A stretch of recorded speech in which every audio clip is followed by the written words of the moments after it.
Je suis sur le stand de Silverback Airsoft, donc vous vous souvenez de ça? Voilà, le SRS. Et ben maintenant, enfin bientôt, il y aura ça.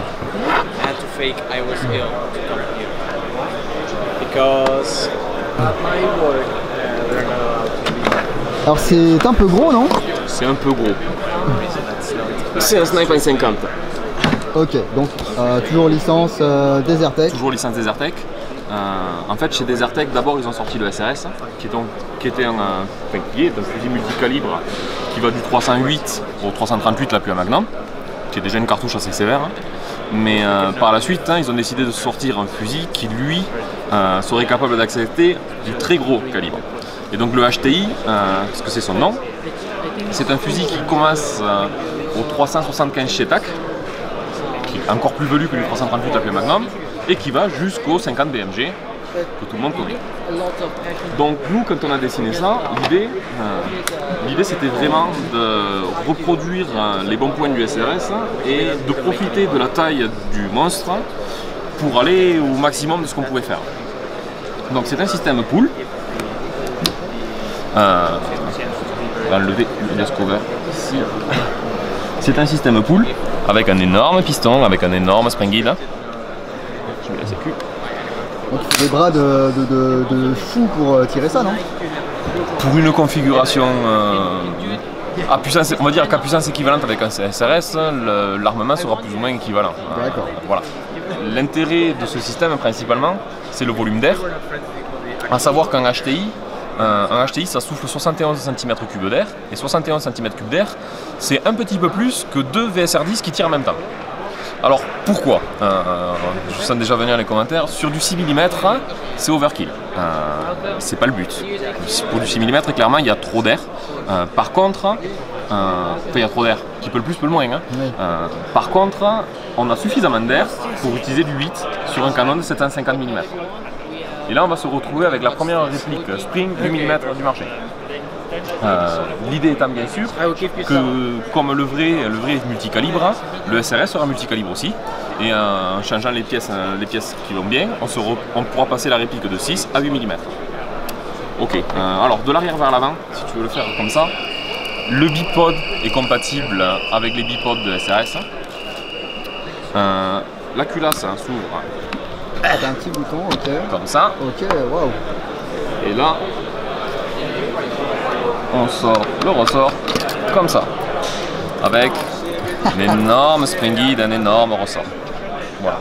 Tout ça dans l'objectif de pousser un piston énorme aussi, dans un cylindre énorme, pour souffler suffisamment d'air pour du 8. Ce ressort-là, au passage, on peut avoir un gros système qui tire en dessous d'un joule. Ça c'est un ressort japonais. Il est souple, il est super souple. Okay. Voilà. Il n'y a pas d'un...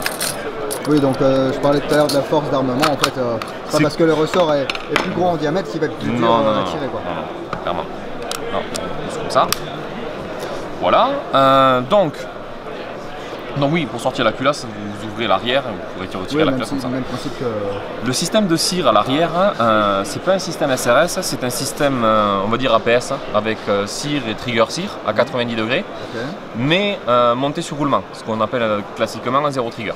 Donc l'interface piston cire, trigger cire est assurée par un roulement de 10 mm qui assure l'interface entre les deux. Au niveau de la culasse, il faudrait que tu fasses un plus gros plan là-dessus. On a deux petits cônes à l'intérieur, ici et de l'autre côté. Ouais. Et ces deux-là viennent se mettre sur les ball plungers qui sont là. D'accord. C'est-à-dire que quand on ferme, en fermant là, ça va se comporter comme une vraie culasse qui voilà, fait ça. Et à la fin, on a un petit clic sur la petite fin. Alors du tir, donc on a dit ça.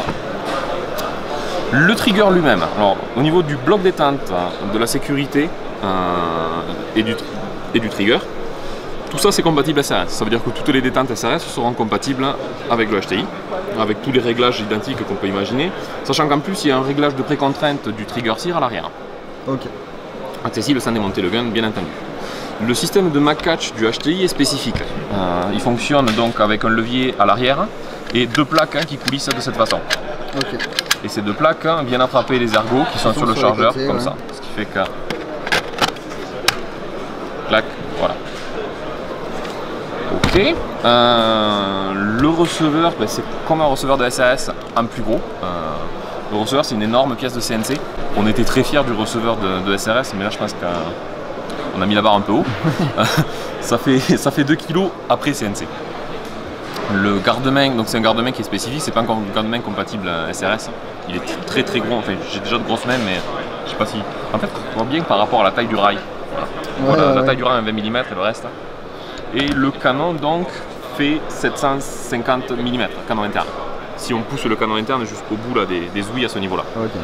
Donc, ouais, par exemple, un canon de 800 ne dépasse pas du cache-flamme. Là, vous allez optimiser, enfin, pour la 8 mm, le volume sera. Pour 8 mm, ça passera bien. Ouais. Ça passera bien. Donc, ça, c'est encore en cours de développement. Là, pour l'instant, la réplique est un 6. Et du coup, moi, je suis pas très connaisseur de 8 mm. Le poids des billes, du coup, ça fait quoi? Alors, en fait, c'est très simple. Une bille de 8 mm, elle est 2,4 fois plus grosse en volume. Oui. Ce qui veut dire que, du coup, en matériau équivalent, une bille de 8 est 2,4 fois plus lourde. Et ça veut dire qu'en utilisant le plastique qu'on utilise pour de la 0,20, on obtient de la 0,48 en 8 mm. Et la 0,48, c'est ce qu'on trouve de manière assez fréquente en 8 mm, c'est le plus basique. Mais ça veut dire aussi qu'en utilisant des plastiques très denses, genre 0,43, 0,48, on se retrouve avec des billes de plus d'1 gramme. Oui. Donc on pourrait avoir des configurations absolument démentes à ce niveau-là. Bon, alors forcément pour le marché français, non, parce qu'on est limité à 2 joules. Oui. Mais voilà, le marché français est ce qu'il est, mais c'est pas le seul marché de Silverback. Et on est sûr que dans certains pays, on va avoir des configurations assez furieuses sur les 8 mm. Ouais, les mecs pourront tirer peut-être à plus de 100 mètres du coup avec ces choses-là. On tire déjà à 100 mètres avec du SRS dans certaines configurations. D'accord. Donc on espère les pousser un petit peu plus au-delà. Ou du moins, à même distance, avoir plus de précision. Ouais. C'est quand même ce qui importe le plus sur un pied de précision. Aussi, sur un HTI gaucher. Gaucher, d'accord. Gaucher aussi. Le HTI gaucher n'existe pas en vrai, mais on a eu l'autorisation de Desertec de produire un HTI gaucher en airsoft. D'accord. Donc voilà, c'est dans les plans. Là, on voit sur les marquages.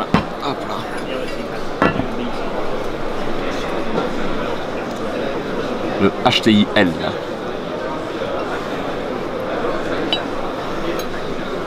Et ensuite, donc pour ceux qui suivent un petit peu l'actualité par rapport à la gamme SRS, récemment on a sorti le SRS Sport. Je peux te présenter après si tu veux. Le SRS Sport, c'est un SRS où on a enlevé des options en fait pour réduire le prix. Donc il a plus de monopode, il a un canon qui est creux avec des barres spacers, il a un trigger qui est un petit peu moins réglable et il a moins de rails additionnels en plastique dans la boîte et ça nous a permis de bien baisser le prix du produit. Et on a eu de très bonnes ventes sur ce produit là parce que l'interne reste le même, c'est la même qualité de tir. Pour une réplique à 350 USD, du coup on s'est retrouvé avec un best-seller. Et on fera très certainement la même chose sur le HTI, avec un HTI Sport, qui du coup se retrouvera, voilà, avec un garde-main court et avec un canon creux beaucoup plus léger. C'est aussi l'intérêt.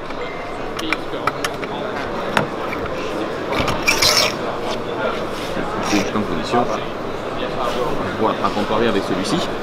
Et du coup, on se retrouve avec une réplique beaucoup plus compacte, beaucoup plus légère et certainement beaucoup plus abordable, qui permettra d'orienter plus cette réplique-là sur du joueur. Sachant qu'initialement, on est assez convaincu que celle-là sera orientée aussi beaucoup sur la collection. Il y aura du joueur, mais par exemple sur un marché français où les limites de puissance sont assez basses, l'intérêt pour le joueur est moindre. Alors que cette version-là, étant beaucoup plus légère, beaucoup plus compacte, aura aussi un intérêt pour les joueurs. L'idée étant de faire plaisir à ceux qui sont plutôt sur la collection, ceux qui sont plutôt sur la collecte. Voilà. Et ce que tout le monde nous demande, bien sûr, la réplique devait être disponible avant la fin de l'année. Ah, carrément. Ouais. Donc là, ça va aller vite là. Ben, c'est-à-dire que le développement d'un produit comme ça, maintenant que le SRS est parfaitement au point, c'est beaucoup plus rapide de développer un HTI que de développer un MDR. Et du coup, celui-ci devrait arriver à la fin de l'année et il devrait passer sous les 800 USD, 780, 790 qui en compte, pour la version longue. Okay. La version courte sera plus courte, oui certes, sera plus abordable, mais je connais pas encore le prix. Ah, des nouvelles du MDR. Des nouvelles du MDR. Alors, oui, des nouvelles du MDR. Alors le MDR, on nous attendait au tournant. Je sais que beaucoup attendaient une sortie cette année. Oui. Le truc, c'est que le prototype qu'on a présenté l'an dernier, la gearbox qui était dedans, on n'était pas satisfait des résultats. Du coup, on a repris les choses un petit peu à zéro, au niveau de la gearbox du moins. Et en externe, le HTI n'a pas vraiment évolué. Ce que je vous présente ici, là, c'est une version avec le garde-main custom qui s'appelle Over Molded and Guard, qui permet de loger un silencieux dans le garde-main, qu'on n'avait pas présenté l'an dernier, mais donc on est aussi sur le coup. Mais extérieurement, par rapport à ce que vous avez vu l'an dernier, je veux dire, c'est la même réplique. Oui. Du coup, je ne vais pas trop rentrer dans les détails, j'imagine que vous avez fait une vidéo bien complète, si je me rappelle bien. Oui. D'ailleurs, les gens pourront aller cliquer sur la vignette qui s'affiche maintenant à l'écran. Maintenant à l'écran. Eh oui, c'est magique. Là. Non, c'est plus là, je crois. Du coup, on va surtout parler en fait de la gearbox. Alors, l'an dernier, on n'avait pas présenté la gearbox. Cette année, on peut vous la présenter parce que maintenant, ça fonctionne parfaitement. Qu'est-ce que c'est que ce truc? C'est un monstre. Alors, cette gearbox-là, techniquement, c'est un hybride entre une gearbox à gestion de tir électronique moderne et un PTW Systema. Ouais, c'est ce que j'allais dire, ça ressemble à du système. Alors, quoi et quoi? On va commencer par le moteur. C'est un moteur version 3. Bien le moteur. Ouais. C'est un moteur version 3 axe court, standard. Les gears, on a un set de gears standard V2 V3. À la différence que le sector gear présente un petit aimant pour la gestion du tir. Ouais, d'accord. Pour la détection du cycle, être sûr qu'on arrête le gear au bon endroit. Et du coup, on est sur un système qui est hybride avec un système PTW Systema. Et ça veut dire qu'on n'a plus de tappet plate. Et ça veut dire aussi que le petit picot du sector gear pour le tappet plate n'est pas présent sur le gear. Ok. Mais vous pouvez quand même swapper avec des gears standards en coupant le petit nœud et en mettant un... Alors les gears sont montés sur roulement 10 mm. On avait la place, on y est allé. Voilà. Et donc le piston est un piston AEG standard. Le ressort est un ressort AEG standard. Par contre, la tête de piston est spécifique à cause du système à la PTW. Ouais. Et comme on avait une tête de piston spécifique, on est allé gratter au maximum le plus gros volume d'air qu'on pouvait avoir sur une course standard. Quand la course est standard, la seule façon de gratter un volume, c'est sur l'alésage du cylindre. Et ce cylindre-là est alésé à 26 mm, à comparer avec 23,8 sur un cylindre AEG standard. Ça veut dire que cette gearbox-là, elle souffle quasiment autant qu'un SR25. Un SR25 ou un SVD, il y a 1 cm3 de différence. Et là, en fait, vous voyez les deux méplats là, sur le cylindre, d'un côté et de l'autre. En fait, ces deux méplats, quand la gearbox est montée dans le receveur, sont à touche-touche avec le receveur à l'intérieur. Donc on est vraiment allé gratter au maximum ce qu'on pouvait. Sachant qu'on est quand même à plus de 2 mm d'épaisseur sur l'avant, techniquement il y aurait encore moyen d'aller gratter sur du bore-up, mais on a préféré, c'était largement suffisamment gros et avoir de la solidité, quoi. En séparant cette vis là,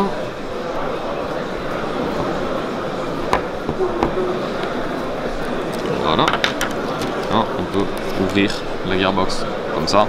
Okay. Et du coup l'idée c'est de pouvoir aussi remplacer la partie pneumatique rapidement.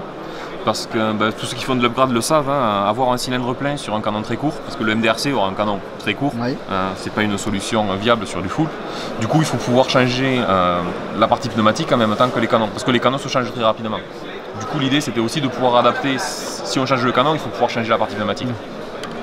Donc voilà, cette version-là, avec ce perçage-là, ça sera certainement très semblable avec ce qu'on aura sur la version 16 pouces, 420 mm. La version C, qui est extrêmement compacte, aura certainement des ouvertures beaucoup plus prononcées. Ouais.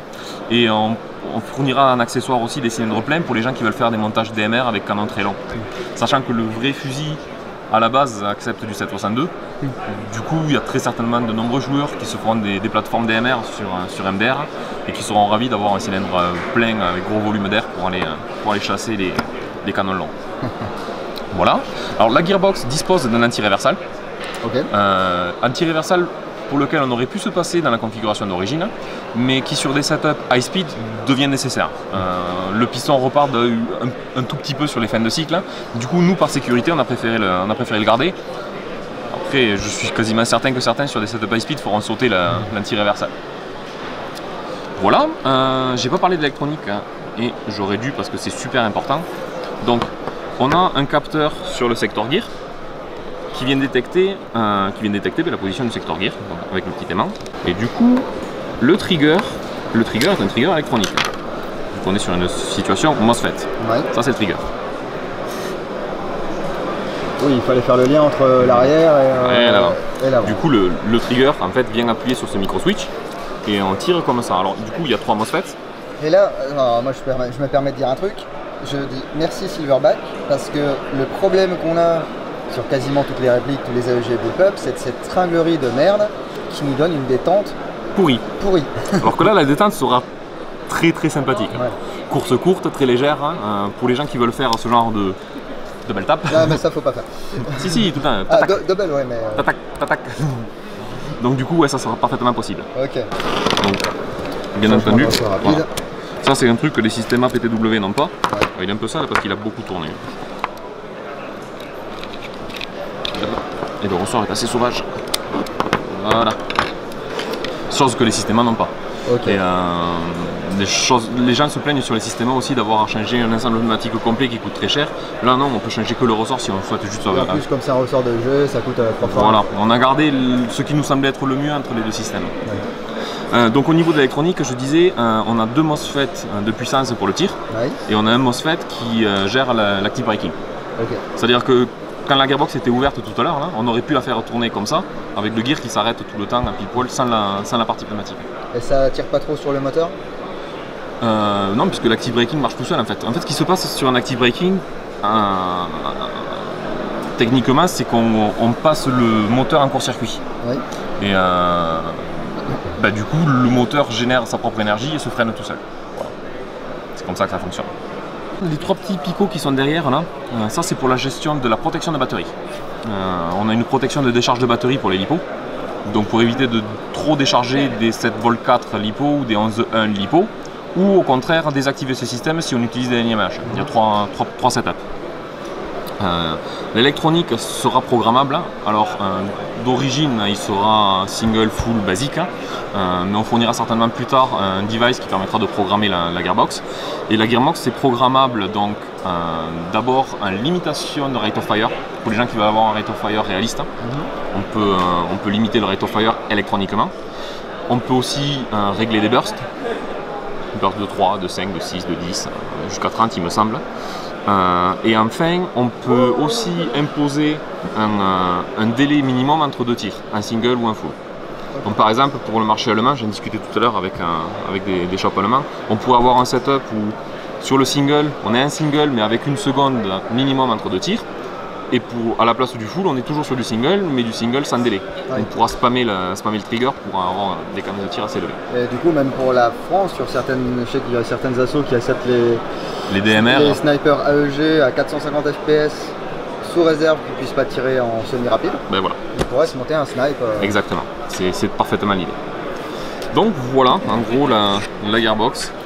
C'est joli, hein? C'est joli, c'est beaucoup de développement. Et du coup, maintenant, la réplique fonctionne bien. On va passer à l'industrialisation incessamment sous peu. Oui. Et on espère qu'elle sera disponible à la fin de l'année ou début 2019. C'est le créneau, quoi. Okay. Bah écoute, voilà. J'ai hâte de voir le prix. Le prix un peu. Le prix, j'ai pas hâte de le voir, moi, si tu veux, mais je veux bien le connaître. Franchement, si je pense qu'on va faire plaisir à certains à ce sujet, la réplique devrait être disponible sous les 500 US. Sous les 500. En France, certainement entre 550 et 600 euros, quoi. Certainement. Ouais. C'est parfait. Et ben, je te remercie beaucoup. Un petit dernier truc. Yes. On a un truc marin aussi. C'est un petit accessoire, mais ça va faire plaisir à certains. Ouais. On a de très bons résultats en termes d'efficacité sur nos silencieux Desertec. Ouais. Et on s'était dit, on devrait peut-être tester le truc sur MK23. Ouais, qui est déjà silencieux d'origine. Banga, si tu nous regardes, hein, je sais qu'il y en a qui ont fait des tests. Donc du coup, il y avait déjà des snipers hollandais qui s'étaient amusés à monter des silencieux Desertec qu'on produit sur des MK23. Ok. Et apparemment ils étaient très contents du résultat. Donc on s'est dit on va tester la chose. Effectivement ça marche super bien. Et du coup on s'est dit on pourrait en faire un plus petit, plus compact, directement à 16 mm. Et voilà. On l'a essayé, on a vu le résultat, on a dit il faut le faire, hein, on l'a fait. Et là il est prêt.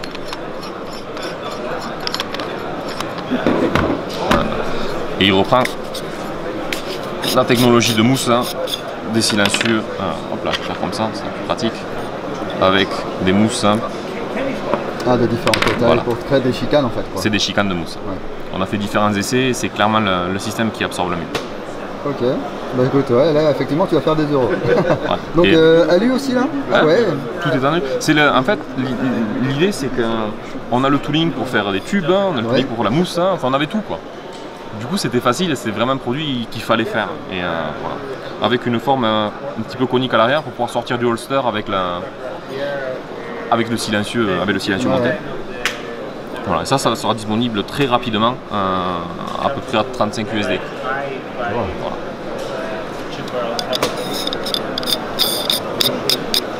Voilà, je pense que j'ai fait le tour.